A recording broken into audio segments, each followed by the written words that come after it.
Hello everybody, this is Toni Turner and welcome to the market now as of about noon on Friday, November the 9th. Well, U.S. stocks are falling so far today with shares of technology, energy, and industrial companies taking a hit from concerns about global growth after a batch of weak Chinese data and a slide in oil prices.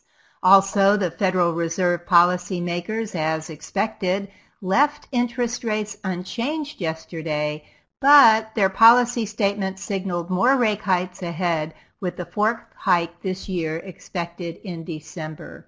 And on that note, let's go on to three charts that could give us some insight into the week to come.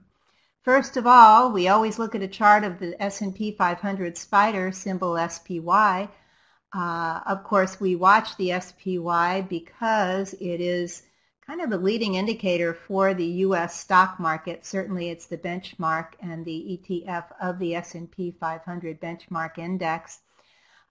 We know, of course, that the SPY has sold off dramatically in October. And on this chart, by the way, the red line is the 20-day simple moving average, the green line is the 50-day simple moving average, and the black line is the simple 200-day moving average.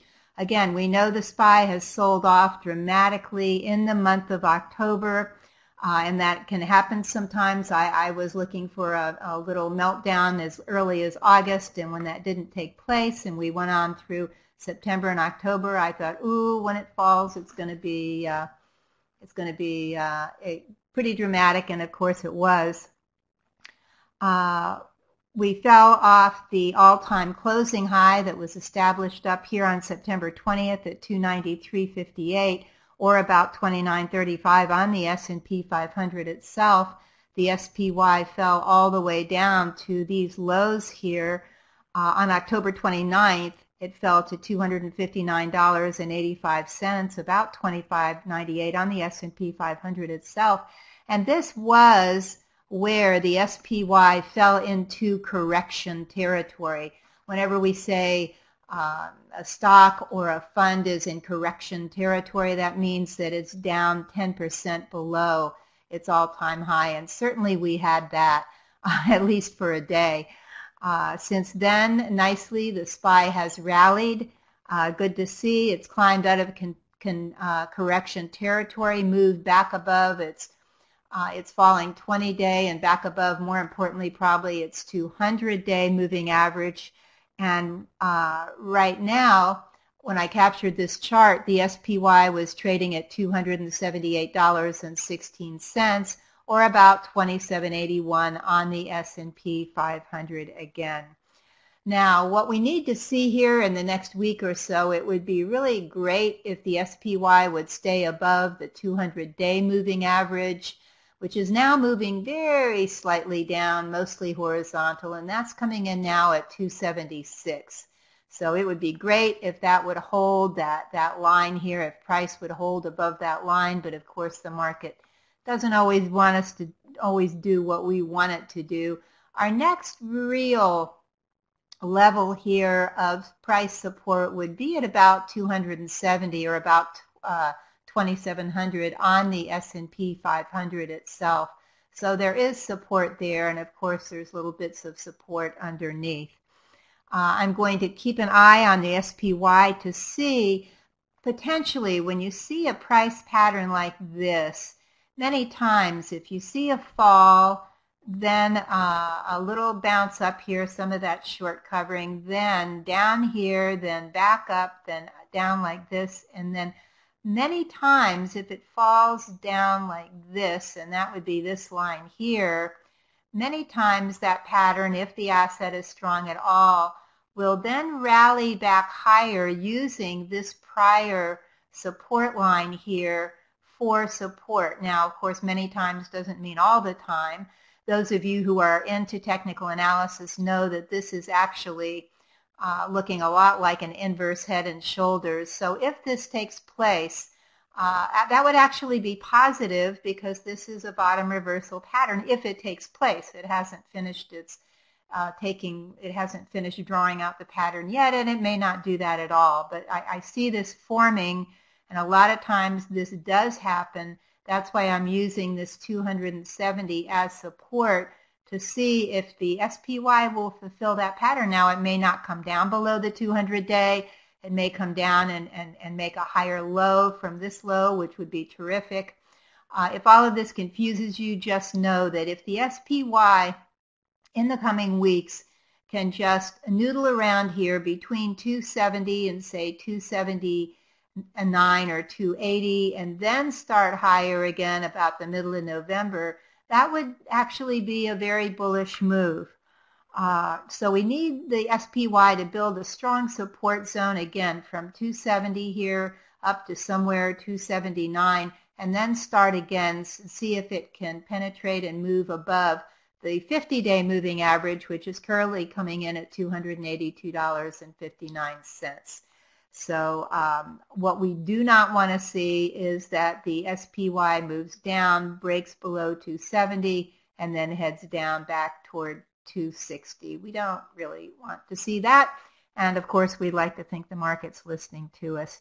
The good news is, seasonally speaking, November, December, and January are typically the most profitable trading months of the year. So perhaps the market will cheer up as we head into the holiday season.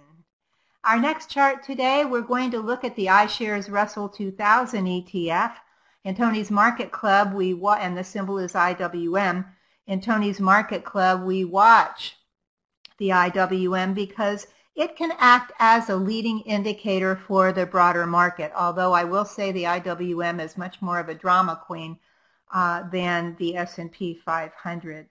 Now, the IWM is, again, follows the underlying index of the Russell 2000 ETF small cap index. Companies valued at about $300 million to about $2 billion.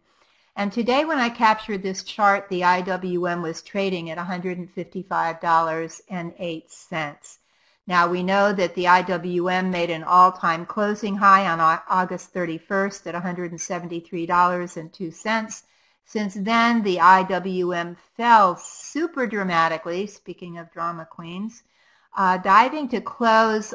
We had a closing low here on October 24th of $145.95, which was about 16% below its August 31st high and definitely in correction territory.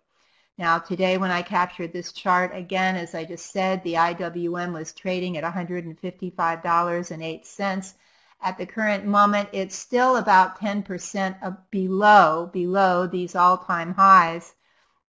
So it remains in correction territory, but definitely in a better place than it was on that October 24th low. Of course, small caps are sensitive to interest rates, and with the Fed expected to raise rates again in December, many small caps are getting cranky and remaining cranky.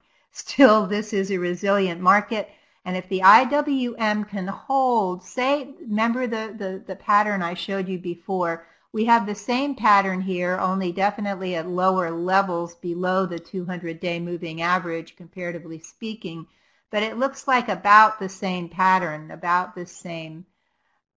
Maybe it moves into this kind of same pattern. We'll have to see if it does or not. Again, so if the IWM can hold above 152, 151, if it can hold above that zone, the index may be able to start up in the next couple of weeks. So we'll definitely keep an eye on the IWM. If it does decide to move lower and move down below 151, then of course we'll have to get a lot, or I'm going to get a lot more conservative in my positions. Okay, so you may want to keep an eye on the IWM in the coming week and see what it's doing. If it heads lower, that may be slightly bearish for the market. Should it head higher, that will be bullish. Our final chart today is a chart of the Consumer Discretionary Select Sector Spider Fund, the XLY.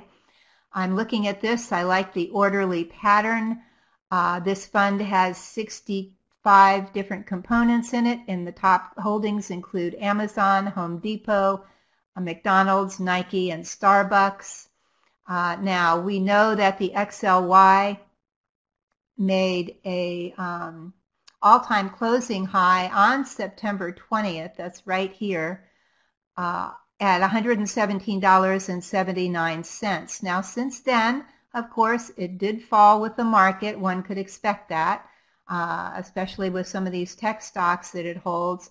But it's one way, if you like Amazon, it's one way to hold Amazon without being in the actual very dramatic, rambunctious stock itself. There's one way to be in that. This XLY would do that. So it fell down to a low of 101 on about 101 on October 29th. Then it quickly rallied off that low and climbed back up to its 50-day moving average, which is coming in here right now at $112.02. And when I captured this chart, the XLY was trading at $110.14. Now, as a trader, I would like to see the XLY in the coming week maybe take a day or two lower toward this 200-day moving average and then bounce off of it. That would be super. Although, of course, as we know, the market certainly doesn't always obey what we would like. Alternatively, I will be happy if the XLY, I'll be happy if the XLY consolidates around here for a few days and then moves up. I still want it to stay above the 200-day moving average. Then maybe it can move up and take another run at the 50-day moving average. As long as it stays above the 200-day line, if the market remains relatively happy, I may add shares of the XLY to my portfolio. Now, when and if it heads above the 50-day moving average and continues higher, I will trail my stop underneath price. However, should I purchase shares and price falls below, and at this point it's not a moving average I'm using, it's a price I'm using. Should it fall below price support at 105 and closes below that, I will exit the trade. So you may want to keep an eye on the XLY in upcoming days to see if it remains a good opportunity. And now for the coming week's economics reports, but first, please join us this coming Monday, November 12th, for our next session of Toni's Market Club. If you're not sure how to approach the market right now, please let us help. We will talk about which side of the market to trade, have a mini trading lesson, and I'll give you stocks and ETFs that may become ripe for high potential trades. And of course, I give you their entry, their profit target, and their initial stop levels.